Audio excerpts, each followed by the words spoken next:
Vi står her ved siden af Langebro og vores byggeplads. Det er jo en gammel bro, og dermed er betonen også gammel. Så i dag der renoverer vi og gør betonen stærkere, så det kan tage den her tunge trafik, som er her i dag.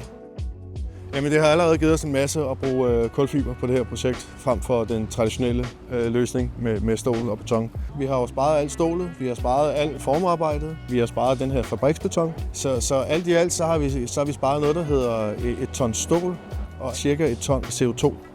Og jeg tænker også, at det er nemmere at vedligeholde i fremtiden. Så på den måde tror jeg også, der er noget at hente. For at sikre hele opplegget har man også her valgt at benytte et kullfiberanker.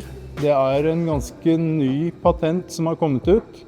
Og det man gjør er at man har en fast stamme på den som bores op i betongkonstruksjonen.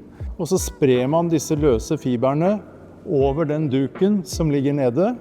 Og så legger man en ny duk på utsiden som at man henter krefter fra andre momenter i konstruksjonen for å få en enda sterkere og høyere resultat på forstærkningsarbejdene.